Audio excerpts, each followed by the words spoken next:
Today the Lord wants to bless you, and He wants to upgrade your spirit.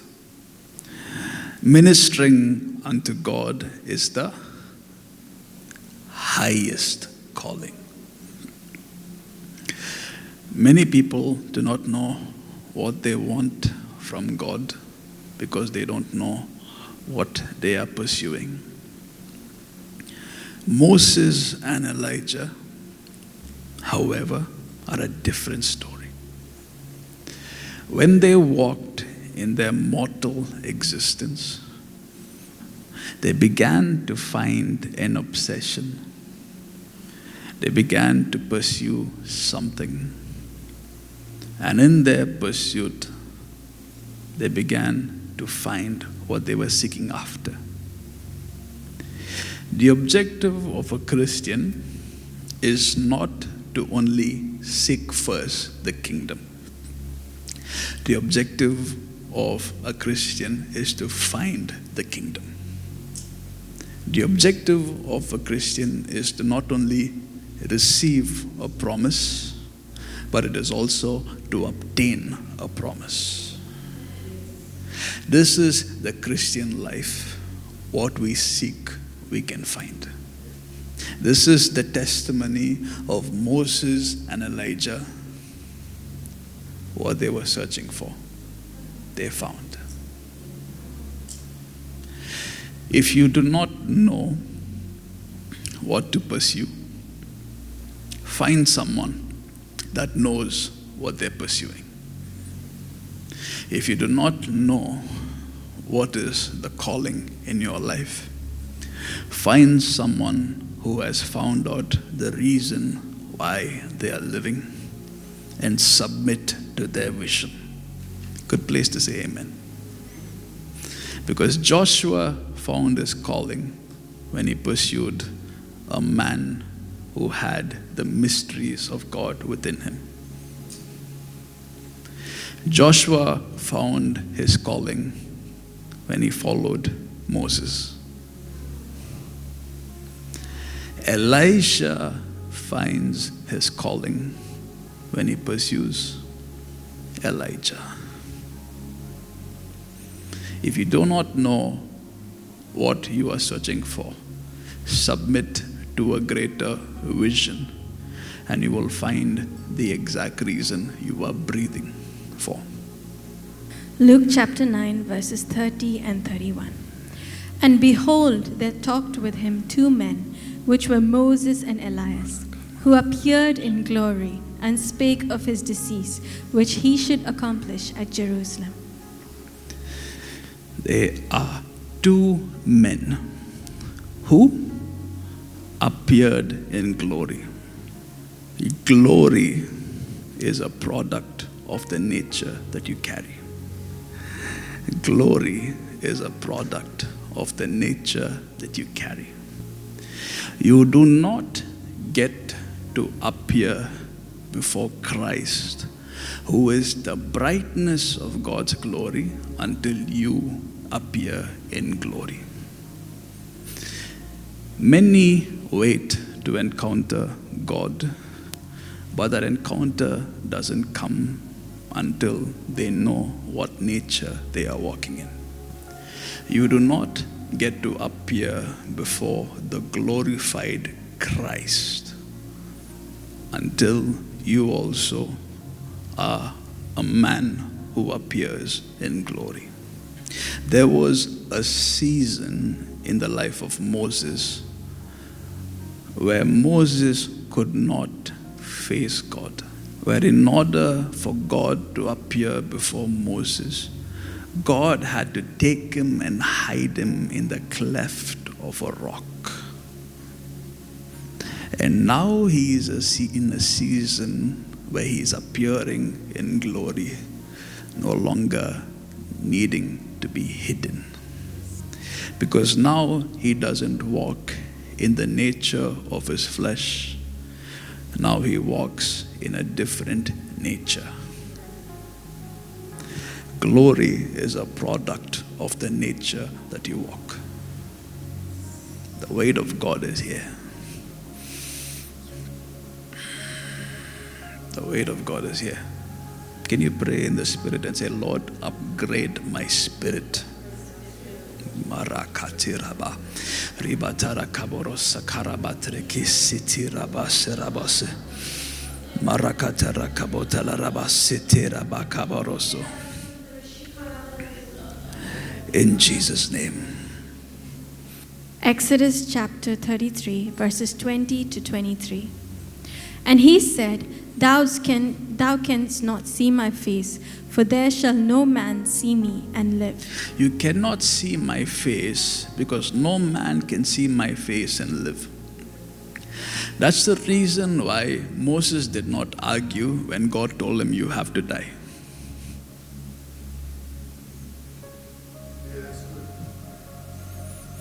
That's why he's ready when God says die.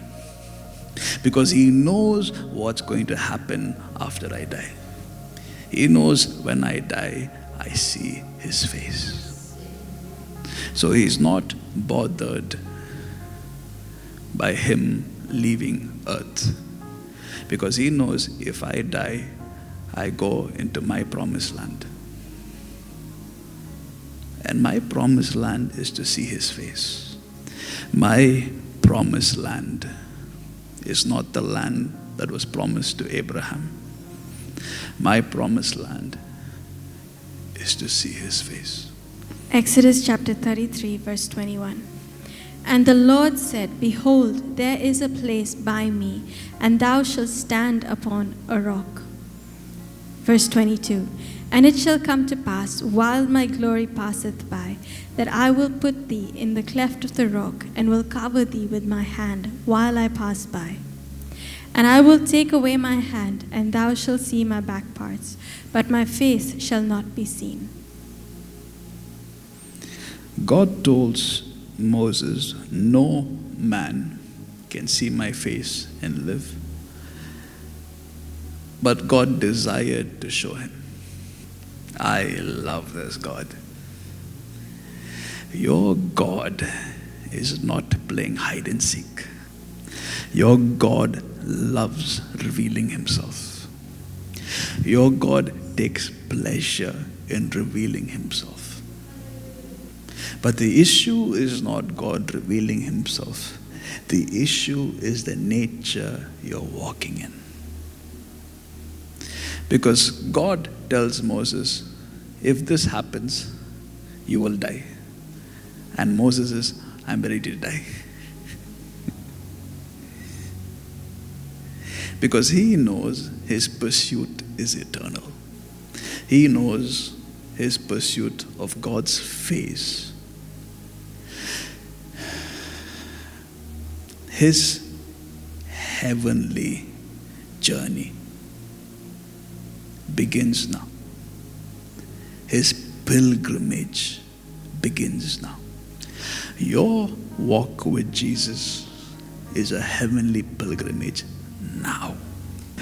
This is the reason why many cannot encounter the glory of God. Because for them to encounter the glory of God, they must walk in glory. Before you can encounter the glory of God, you must encounter the nature you're walking in. Before God can encounter you, you must grow in your personal holiness. Let me repeat that. Before God can encounter you, you must grow in your personal holiness. The enemy will introduce stumbling blocks in your life so that your holiness is hijacked, so that your holiness is compromised. And when your holiness is compromised, the voice of God is compromised. Your encounter with God is compromised. Before you encounter God, before you encounter a nature of God, what the Spirit of God will begin to do is He will begin to work that nature within you. Before you can encounter a nature of God, what your helper will do is he will begin to work that nature within you. So if you can sense the fire of God within your spirit, what you're about to encounter,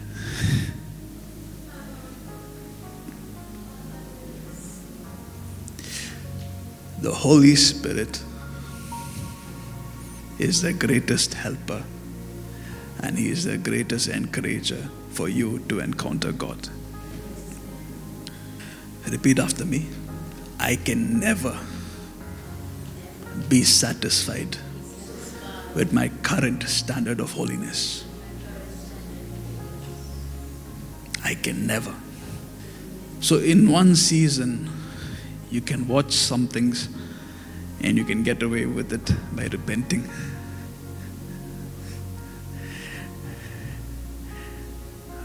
But in a new season, even thinking about watching that will begin to affect you. So when you grow in Christ, you begin to be a steward of your soul realm. You begin to be a steward of your emotions. You begin to be a steward of everything internal, because you know my internal affects my external. Because you know when I pray, the state of my internal matters, the state of my heart matters. Because Jesus could grow internally to the point he prayed and his garments began to change. So if you're not seeing external breakthrough, maybe it is not because the enemy is holding something against you. Maybe it is because you're not ready for it.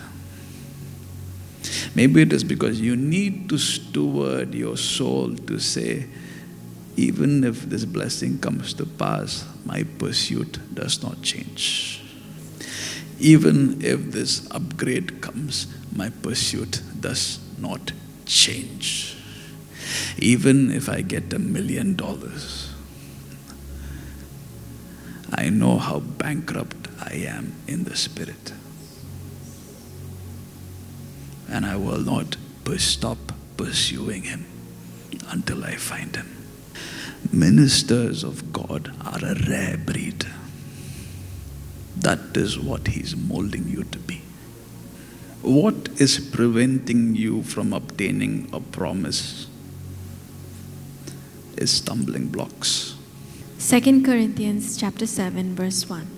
Therefore, having these promises, beloved, let us cleanse ourselves from all filthiness of the flesh and spirit, perfecting holiness in the fear of God.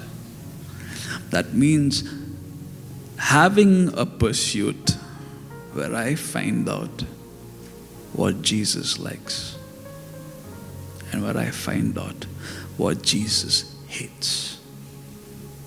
Because for us to go to God, we can plead the blood of Jesus and we can enter into God and we can experience the presence of God. You don't experience the presence of God because you did anything. You don't enjoy the presence of God because you did anything. Moses and Elijah had to work for this. We didn't. So you can go to the throne of grace, but for God to come to you,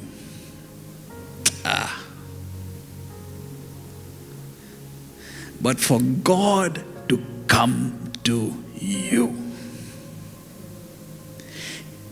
he cannot come near anything that is not his nature.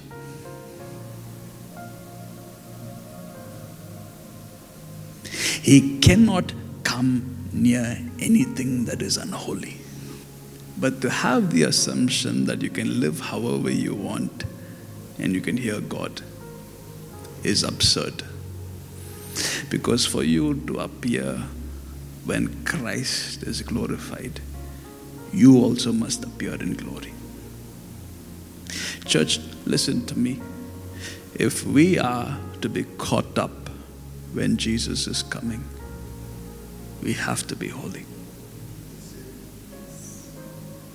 Isaiah encounters the throne room of God, and his realization is, woe is me, for I am a man of unclean lips, and I live amongst a people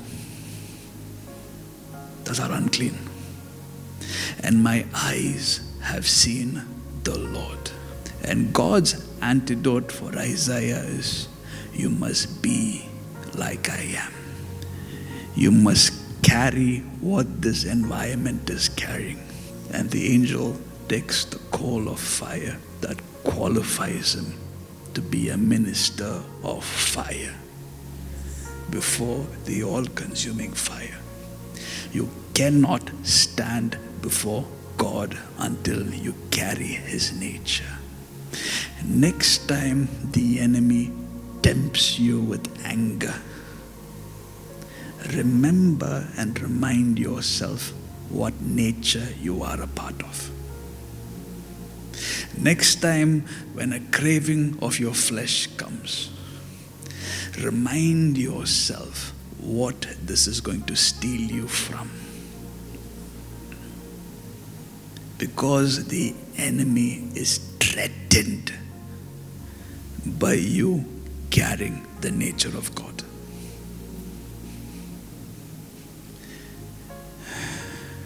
The enemy is threatened by you carrying the nature of God. Elijah understands this and understands that there is a part of God that is very holy. He understands that there are dimensions in God that my current stature cannot handle. So he climbs up the mountain. And before the voice of God encounters him, he must do something or else he'll lay dead. Go to 1 Kings 19. 1 Kings chapter 19, verses 11 to 13. Then he said, "Go out and stand on the mountain before the Lord." And behold, the Lord passed by, and a great and strong So the wind. Lord is about to pass by Elijah, just like Moses. You know how he passed by Moses and he had to hide Moses? Yeah. But now he's about to pass Elijah. Is he hiding Elijah? He is not. So what's about to happen to Elijah? He's going to die. So what does Elijah do? Go ahead. Verse 13. So it was when Elijah heard it that he wrapped his face in his mantle and went out and stood in the entrance of the cave. Suddenly a voice came to him and said, "What are you doing here?" For Elijah to survive the still small voice, he needs his mantle. He has to hide his face by his mantle. That's the only reason, only way he'll survive. But he understands that there is his exodus coming soon.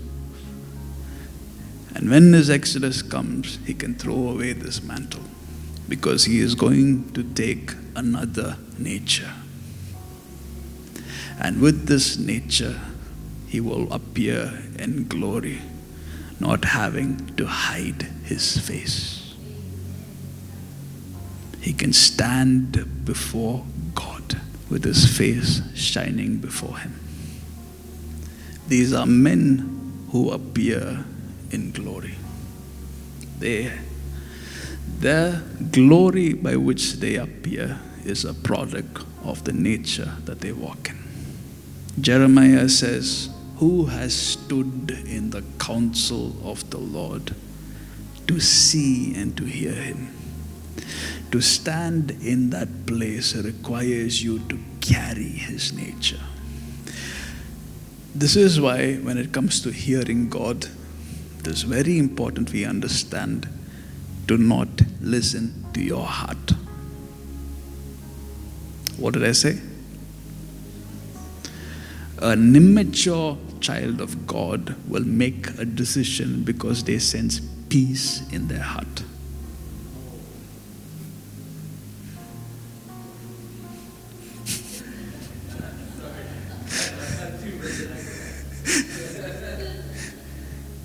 The problem with those who are driven by their heart is they are deceived.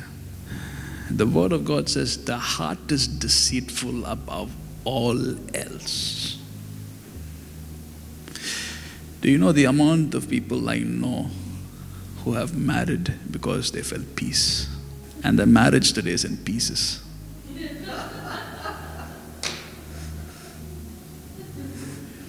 You cannot be led by your soul. You cannot be led by the emotions of your soul. What is going to lead you is your soul subjected under the influence of your spirit that is united with His Spirit. What is going to lead you is your soul subjected under the influence of your spirit that is united to His Spirit. Just to provoke you to greatness, just to provoke you to accuracy in hearing God. How do you know that you are hearing God and what you're not hearing is a projection of your soul in your imagination? We don't like these questions. I remember we were once part of a team, and I was given the responsibility to train intercessors. And I remember people telling me they feel God is telling this. And I said, no. I said, go pray again. People don't like that. But when you know it is not what God is, then you'll know what God is. There are dimensions to His voice.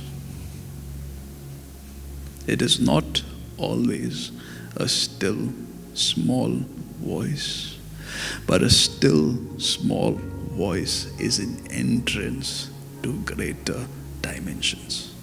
Because there is a dimension that will require you to be as holy as God is, to hear Him.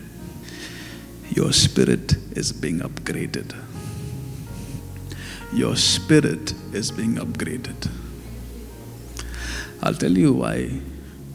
Next time you sense the presence of God, you will investigate. You will not just be a feeler.